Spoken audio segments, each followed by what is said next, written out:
Deputy CM Pawan Kalyan పర్యటన ఖర్చులకు సంబంధించిన అంశం ఇప్పుడు సోషల్ మీడియాలో చర్చనీయాంశంగా మారింది.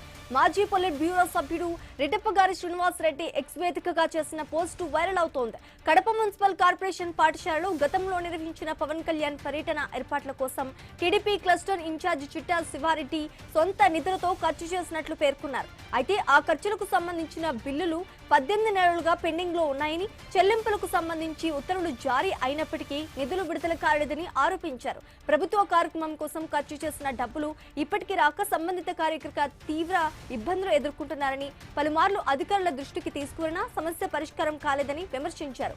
ప్రభుత్వ కార్యక్రమాలకు సహకరించిన కార్యకర్తల శ్రమ, ఆర్థిక సహకారానికి ఇదేనా గుర్తింపు అంటూ ప్రశ్నించారు. పెండింగ్ బిల్లులను వెంటనే విడుదల చేయాలని, ఈ అంశంపై పవన్ కళ్యాణ్ స్వయంగా జోక్యం చేసుకోవాలని శ్రీనివాస్ రెడ్డి విజ్ఞప్తి చేశారు.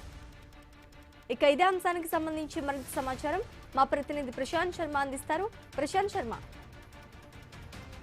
ఏదైతే డిసెంబర్ 7వ తారీఖున గత ఏడాది జరిగిందో టీచర్స్ పేరెంట్స్ మీటింగ్ సందర్భంగా జరిగినటువంటి సమావేశానికి రాష్ట్ర ఉప ముఖ్యమంత్రి పవన్ కళ్యాణ్ హాజరు కావడం జరిగింది. ఈ సందర్భంగా ఏర్పాటు చేయడానికి ఏదైతే టీడీపీ కార్యకర్త శివారెడ్డి ఉన్నాడో, తర్వాత R&B ఇచ్చినటువంటి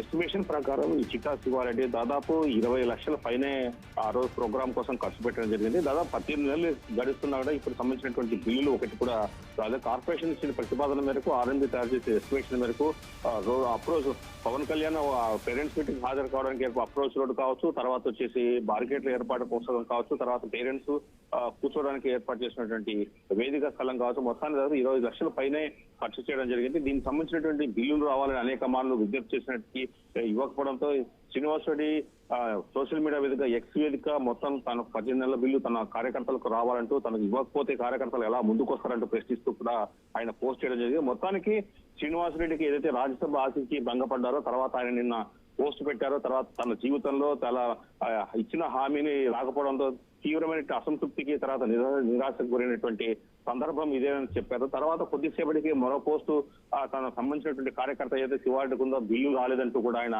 ప్రస్తావించడం. ఇలాంటి పరిస్థితుల్లో ప్రభుత్వం ఆదుకుంటుంది, తర్వాత పార్టీ ఆదుకుంటుందని అనేక సందర్భాల్లో చెప్పినప్పటికీ కూడా ఈ రకంగా వ్యవహరిస్తే రేపొద్దున ఆ కార్యకర్తలు తమ సమావేశాలకు కానీ తమ కార్యక్రమాలకు వస్తారా, తర్వాత పార్టీని నమ్ముతారా అనేటువంటి ప్రశ్నించే విధంగా ఆయన పోస్ట్ చేయడం కలకలం రేపుతుంది. అది కూడా శ్రీనివాస్ రెడ్డి సొంత ఎక్స్పోస్ట్ కావచ్చు, శ్రీనివాస్ రెడ్డి ఫేస్బుక్ అకౌంట్ లో కావచ్చు, వీటి చెప్పడం తర్వాత ఆ రోజు ప్రోగ్రామ్ సంబంధించినటువంటి బిల్స్ R&B తయారు చేసినటువంటి వాటిని కూడా పొందుపరుస్తూ ఇచ్చినటువంటి మొత్తానికి వ్యవహారం వైరల్ అయింది. Sreeja, thank you Prashant Sharma.